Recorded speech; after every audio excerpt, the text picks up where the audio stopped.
नमस्कार, मैं हूं वीरेश सिंह। आईटीआई के टॉक शो में आपका स्वागत करता हूं। डीजीटी की तरफ से जो अपडेट आ रही है वो हमेशा मैं आपको न्यूज़ में बताता रहता हूं, बताता रहूंगा। देखिए, रोज शो आपके ही मुद्दे के नहीं बनाए जा सकते हैं। आईटीआई के भी बहुत सारे मुद्दे हैं, 14,000 आईटीआई है। अगर उनके मुद्दे नहीं उठाएंगे तो फिर काम कैसे चलेगा? आखिर तो आईटीआई को चलनी है, तो मुद्दे सबके बराबर उठेंगे, है ना। अभी तक आपके जो मुद्दे थे उन मुद्दों को किनारे तक लिया दिए।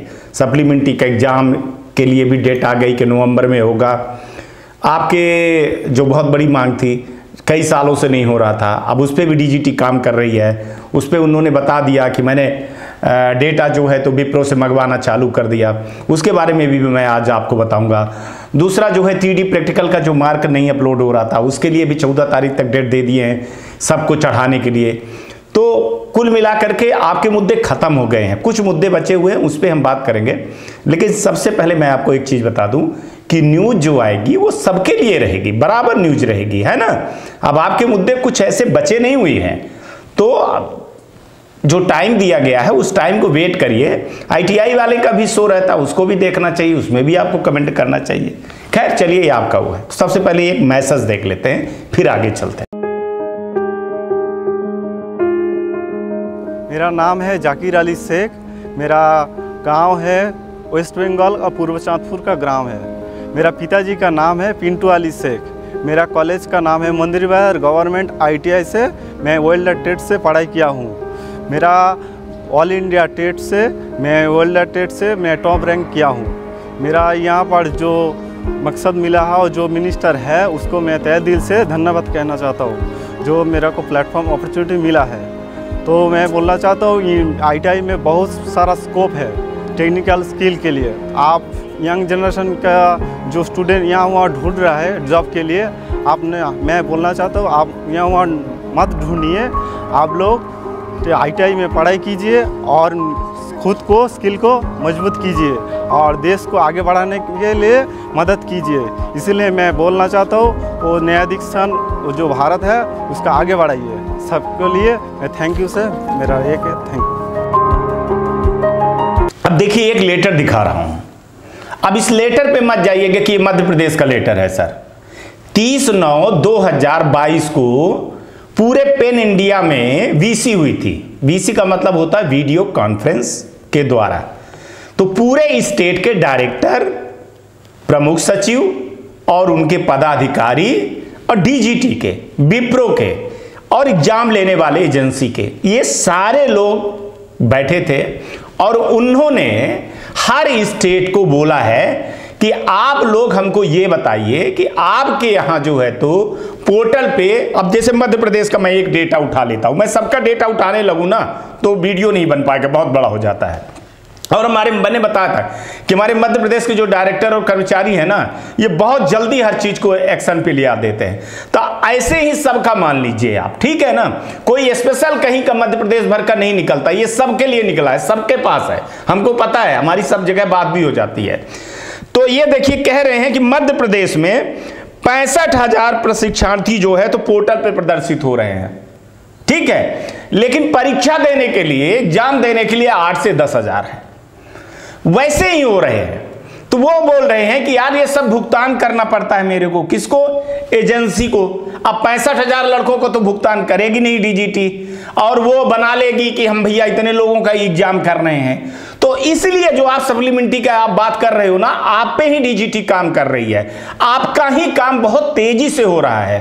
देखिए, कुछ बच्चों लेटर में देखिए साफ लिखा है कि 65,000 में 8 से 10,000 लड़के एग्जाम पे बैठते हैं, ठीक है। हमको भुगतान पूरे 65,000 लोगों को करना पड़ता है। 65,000 लोगों के लिए हमको एग्जाम की तैयारी करनी पड़ती है, हमको मैपिंग करनी पड़ती है, हमको कंप्यूटर की व्यवस्था करनी पड़ती है, हमको एग्जाम की व्यवस्था करनी पड़ती है, हमको जो है तो वहां पे फ्लाइंग स्क्वाड के लिए करनी पड़ती है। तो पैसा बहुत खर्चा जाता है। इसलिए अब डीजीटी जो है तो बहुत ज्यादा सुधार करके ये अभी बोलिए कि भैया आप लोग 11 तारीख तक इतनी डाटा दीजिए, इतने वो करिए कि जो बच्चे पढ़ रहे हैं उन बच्चों को हटाइए। जो बच्चे एडमिशन तो ले लिए हैं लेकिन प्रशिक्षण के पूर्व, परीक्षा के पूर्व ही वो आईटीआई छोड़ दिए हैं। अब बताइए कितने लड़के, अगर मैं एक डेटा निकालूं तो मैं स्तब्ध रह गया कि 65,000 मध्य प्रदेश में 8-10 हजार लड़के बैठ रहे हैं। मतलब आप सोचिए कि कितना बड़ा फर्क आया कि 50,000 लड़के नहीं बैठ रहे हैं। 65,000 में 50,000 लड़के नहीं बैठ रहे हैं, 8 से 10 हजार लड़के बैठ रहे हैं।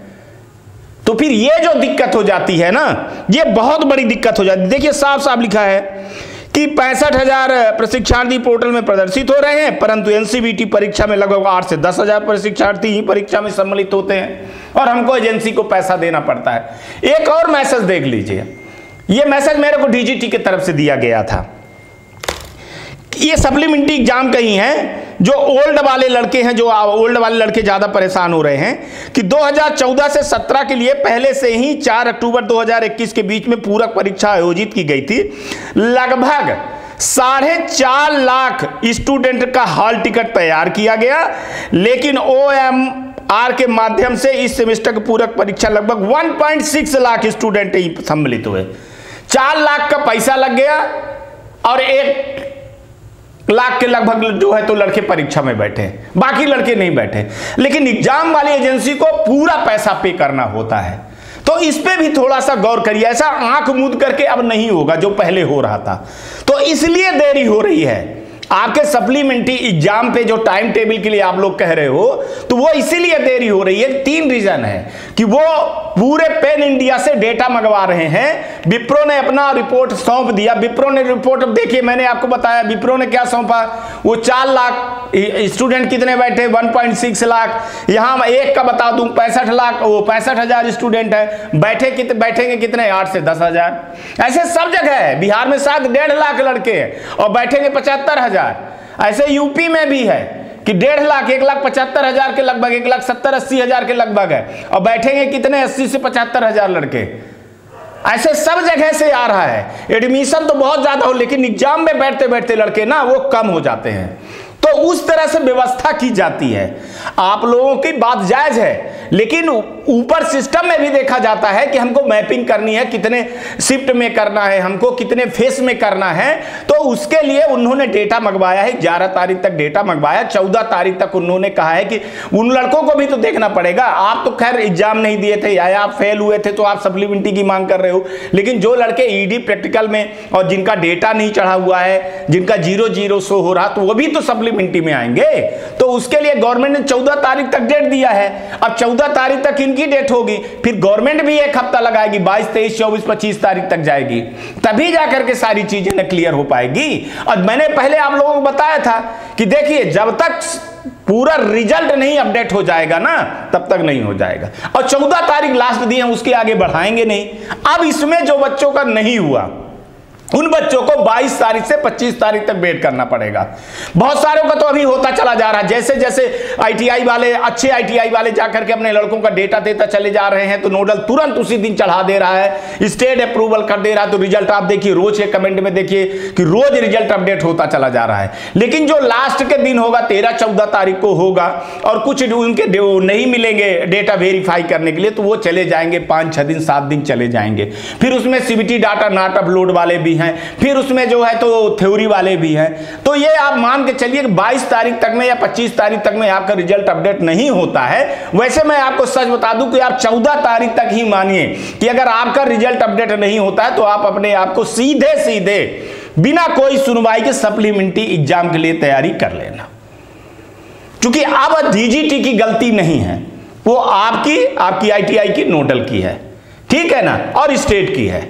डीजीटी अपने तरफ से गेंद फेंक दिया है। अगर वो डेटा चढ़ा देंगे तो रिजल्ट अपडेट हो जाएगा, डेटा नहीं चढ़ाएंगे तो किसी भी हालत में रिजल्ट अपडेट नहीं होगा और उस पर कोई भी सुनवाई नहीं होगी। क्योंकि इस बार काफी लंबा दे दिए टाइम, काफी लंबा दे दिए, 15 से 20 दिन दे दिए। अब इससे बड़ा कुछ नहीं हो सकता है।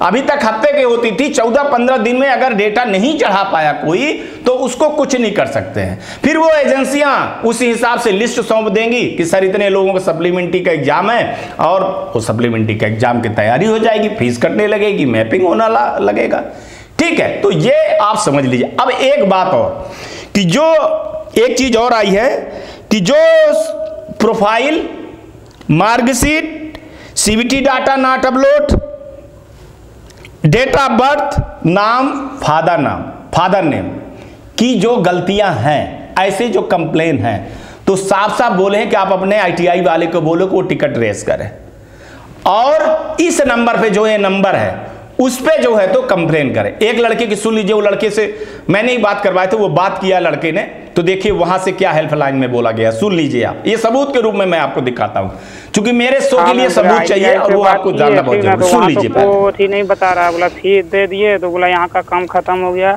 अब एग्जाम होगा तो एग्जाम देना, ग्रेस मार्क्स के लिए यहाँ पे नहीं। बोलो कि आपके लिए टिकट रेस करें। Ticket raise? हाँ। बोलता है CBT के लिए यहाँ कुछ नहीं है, बोले ये इंजीनियरिंग ड्राइंग रहता है, ट्रेड प्रैक्टिकल रहता है तो उसका कॉलेज से होता है। ITI अपनी लॉगिन ID से ना आपके लिए टिकट रेस कर दे। हाँ, तो एक बार उनसे भी कंप्लेंट हो जाएगी तो ये जल्दी हो जाएगा। तो अब आपने सुन लिया ये, तो आपको टिकट रेस करवाना पड़ेगा अपने ITI से, और वहां से नहीं करवाओगे ना तो बड़ी दिक्कत होगी आपको। और आपको जो है तो ये फोन भी जो नंबर मैंने दे दिया है, यहाँ पे आप वर्किंग डे पे 10 बजे से 10:30 बजे से 5:30 बजे के बीच में फोन करके कंप्लेन करिए आप, तो आपका हो जाएगा। ठीक है, तो अब आपके कुल मिलाकर के कोई भी वो नहीं बचा है। एक बहुत बड़ा मुद्दा मेरे सामने आया है जो मैं कल आपको जवाब नहीं दे पाया हूं, कि एक लड़का जो है तो कहाँ का है, यूपी का, और वो लड़का सप्लीमेंट्री आया हुआ था, लेकिन जो मार्च में एग्जाम हुई थी ED प्रैक्टिकल का, जो मार्च वाला एग्जाम है यूपी और बिहार वाला खास तौर से, वहां पे जो दिक्कत आई है कि जो परीक्षा की गई थी ना, वो वास्तव में ED प्रैक्टिकल उन वाले लड़कों के लिए नहीं थी।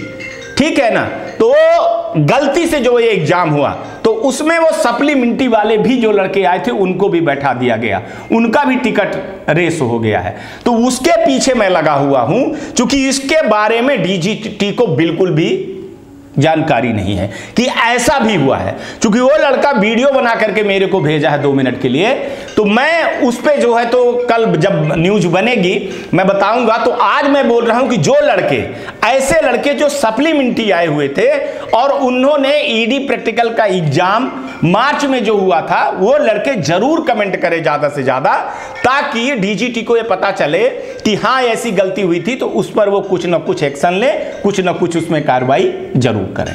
ठीक है, तो ये थी आज तक की न्यूज, और कल जब फिर हम आपको न्यूज दिखाएंगे तो बताएंगे कि आगे क्या अपडेट है। और आप अपना भी ध्यान रखिएगा, आसपास सफाई रखिएगा, बड़े बुजुर्गों का सम्मान करिएगा और आसपास सफाई भी रखिएगा। आज का भी दिन शुभ हो और आने वाला कल भी शुभ हो, और कमेंट करते रहिएगा, आवाज उठाते रहिएगा, और फिर एक आध दो जो है तो दिखाऊंगा, खुलासा भी दिखाऊंगा, और एक आध दो लड़कों की बहादुरी की कहानी बताऊंगा कि कैसे अपने ITI से लड़ झगड़ करके वो नंबर चढ़वा लिए हैं।